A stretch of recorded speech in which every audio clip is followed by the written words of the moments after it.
Hi everyone, and welcome to Violet's Handmade Story. I thought I'd show you a little sneak peek of a journal I'm making. Hopefully finish it in about a month's time, and it will go on my shop. And also I'll have a full walkthrough of it on this video channel. And I'm just wanting to say a welcome to my subscribers and all of the new ones that's joined this last month. A warm welcome to you, and I hope you find these videos inspiring and interesting. So this is the book that I picked up in a bookshop, and the cover is lovely colours and it's raised. And because it's a Brontë book, I thought my journal, this new journal, will become all about the Brontes, which I do love their stories. So this is as far as I've got. I took out the middle of the book, and I'm going to use some of these pages from this story inside the new journal. I've kept the bookmark, and the spine is nice and wide enough, I think, to get 3 signatures in. And I've also already started to compile some of the papers for the signatures. So here's a few of the papers that's going to be in the book. That's Charlotte Brontë.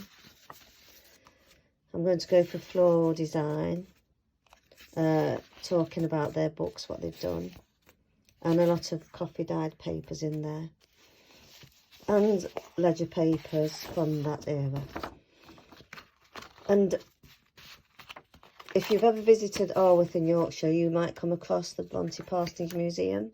This is where they actually lived, and you can visit here, and I visited it twice. And in the first time I visited, I picked up a leaflet and a little book about it, and I'm going to use some of that book inside the journal. So got some history of it. And I've been recently too.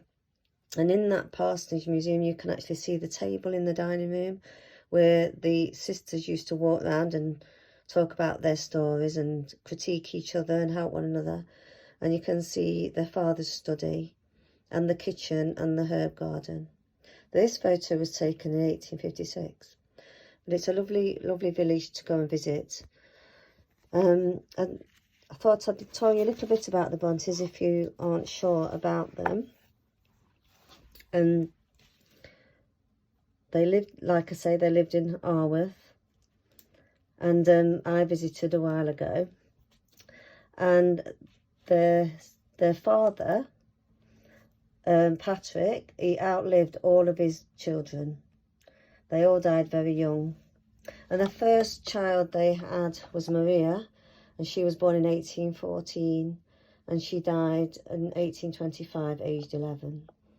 And then she died of TB. And then Elizabeth was born in 1815 and died in 1825, and she was only 10.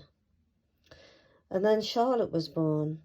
Charlotte was born in 1816 and died in 1855. And she, just before she reached her 39th birthday, she died. She was married at the time and expecting a baby. And then her brother Patrick, he was born in 1817 and he died in 1848. And he died because he was addicted to alcohol and laudanum, which is from the poppy seed. It's like opium. And he was only 31. And then Emily, she was born in 1818 and died in 1848. And she wrote Wuthering Heights. It was her only novel. Who knows what she would have gone on to write if she'd have lived longer. And then Anne was born in 1820 and died in 1849. And she wrote this book, the book that the journal is going to have the cover of, The Tenant and Welfare Hall. And she died on the 28th of May in 1849. She was only 29. And she also wrote Agnes Grey, and she's buried in Scarborough. She went there because she thought it would help her health. But sadly, she died while she was there, and you can visit her grave there. So it's a very sort of sad family story. And Patrick, their father, he outlived them all. I think he was 90 something when he died, and he was the vicar of the church next door to the parsonage.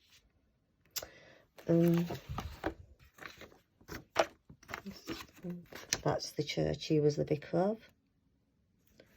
And if you visit this church, the old church, you will see, you know, the monuments for the writers, for his daughters, and him also in that church. So it's an interesting place to visit if ever you're in Yorkshire.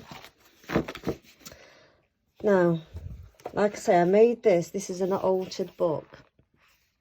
So I just want to show you a couple of other altered books I've made that's in my shop at the moment. This one is very big. I think it's the biggest journal I've made. And this book was given to me, The Language of Flowers. And it's made a very big journal. So I'll just do a quick, I'll not go through it in detail, but I've kept the inside of the cover and what the actual flowers and the symbols of them meant in the Victorian ages and in the Roman times. And then we've got the language of flowers here. So before mobile phones and things like that, a man or a woman could give each other a secret message just by giving them a bunch of flowers. So this is a very floral inspired book, but it's for sale in my shop in the Etsy store. So this was made out of a book. And another altered book I've got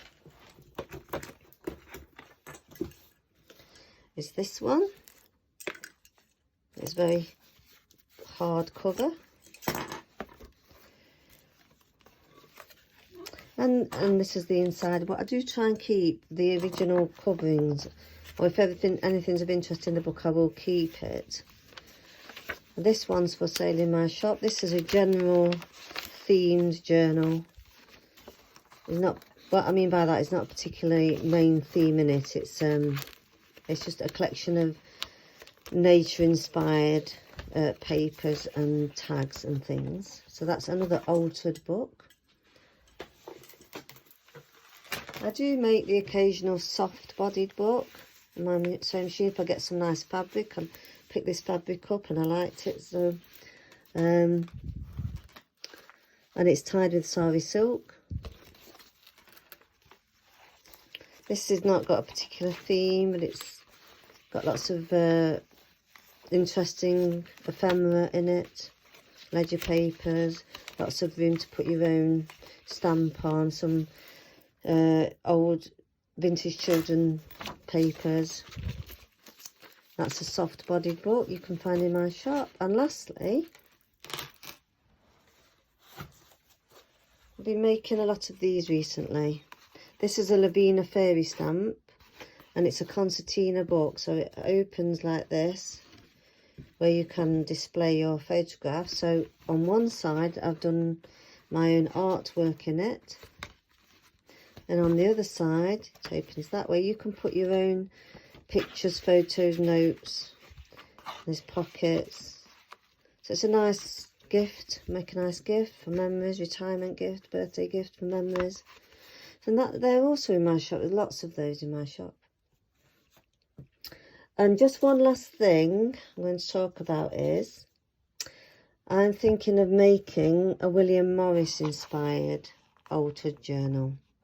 Now, I really like William Morris designs. I like his colour patterns. I like his ethos in life. So that will be the one after this. I'm going to find a book with a lovely cover, and I'm going to make it into a William Morris book. So thank you for watching, and I hope it's ignited a little spark of interest. The next video will probably be this book completed. And if you would like to look in my shop at all the other journals I've mentioned, the link will be in the description box below. So thank you very much. Any comments are welcome, any questions are welcome, or any advice is welcome. Thank you again. Bye.